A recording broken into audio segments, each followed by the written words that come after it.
This is kind of weird for me. I feel like I don't know how to talk to the camera anymore. So, let's see. I graduated from college and moved back to my hometown. Met a really great guy, and we're getting married in September, and that's going to be great. I've been working at Winco Foods, which is like a grocery store here, for the last year and a half since I graduated, and definitely was never a long-term plan of mine.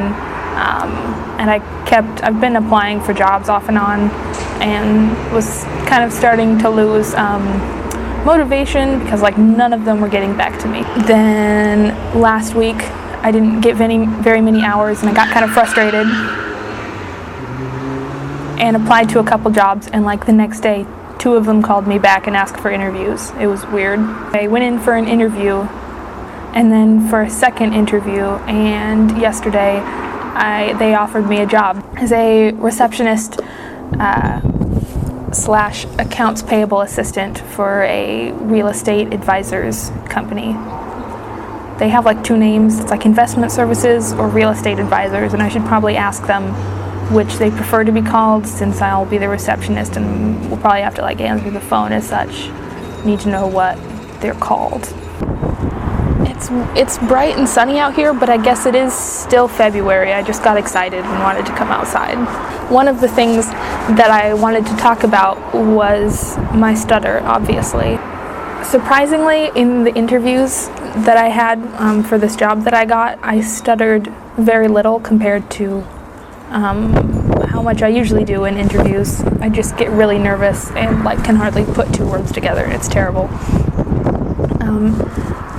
And I'm also really surprised that I actually went and applied for and got accepted to a receptionist job.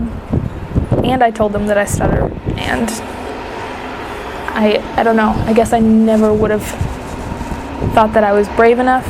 I'm surprised that I actually went through with it. Like, I am going to be a receptionist now. I'm going to have to answer phones every once in a while.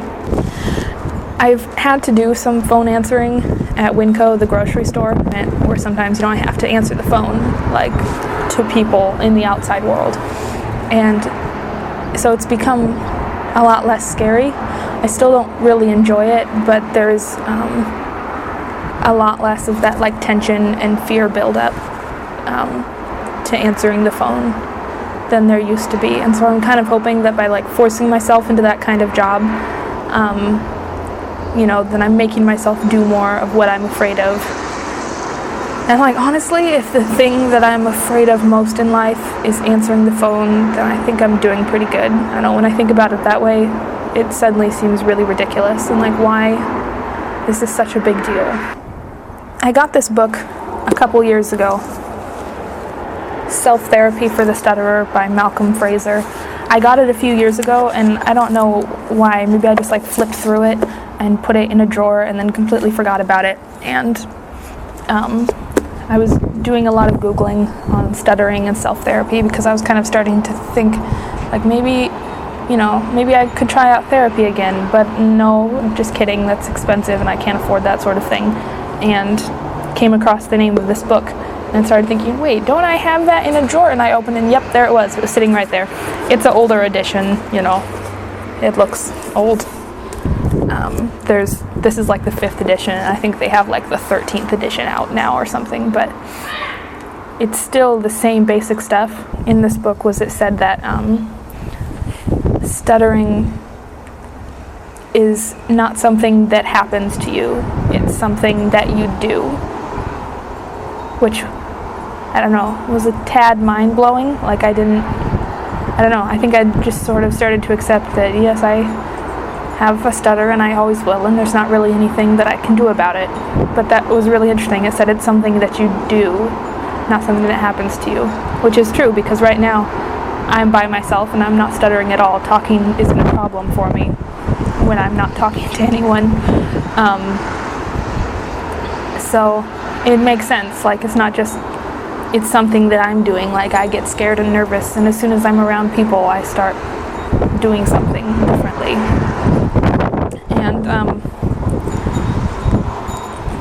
So I haven't gotten all the way through it yet. I'm still kind of, have been reading the first couple steps, the first of which is to talk a lot slower. Practice talking slower and more deliberately and easily, which I meant to be practicing more of in this video, but it's hard to remember if you're used to trying to talk fast. When you stutter, there's this pressure to get words out faster and get them out right away because you're trying to hide your stutter, and you feel like you have to get the right exact words out at the right time and right away. So if you force yourself to slow down and take your time and maybe occasionally pause every once in a while, because normal people do that a lot. They pause and they think about things.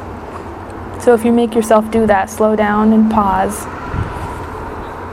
it might take some of that pressure off yourself and help you not feel so stressed out about getting words out right away. When I was in high school, I did track for freshman and sophomore year, and I think sophomore year I tried out the, I forget what exactly it's called, the 4x100 relay, where you just run 100 and then pass the baton off. And I always did the very first leg. For us, when we wanted the person in front to put their arm back to take the baton, we were supposed to say G. And it was such this time-sensitive thing that I couldn't do it. Like, I couldn't get it out at the right moment, and it threw everything off. I finally told the coach, and she totally understood and worked it out where, I don't know if this made it harder for the girl in front of me, but we just made it like a silent handoff. So all that to say, it's a lot harder to get things out when it's time sensitive. So in everyday conversation, you can take your time and slow down, and maybe it'll make things a little bit easier. I haven't had much opportunity to actually try this yet, but I'm trying to practice now on video, talking a little slower and pausing every once in a while. Oh, and another step is stuttering on purpose, or faking a stutter.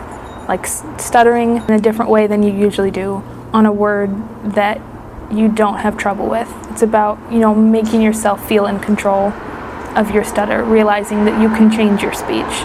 This was something that when I was in speech therapy in high school, that my speech therapist said that down the line he would want me to pretend to stutter in different situations, and I thought this was ridiculous. I didn't understand it at the time. Stuttering is very psychological, and by stuttering on purpose on a word that you really don't have any trouble with, you're simultaneously kind of not avoiding your stutter.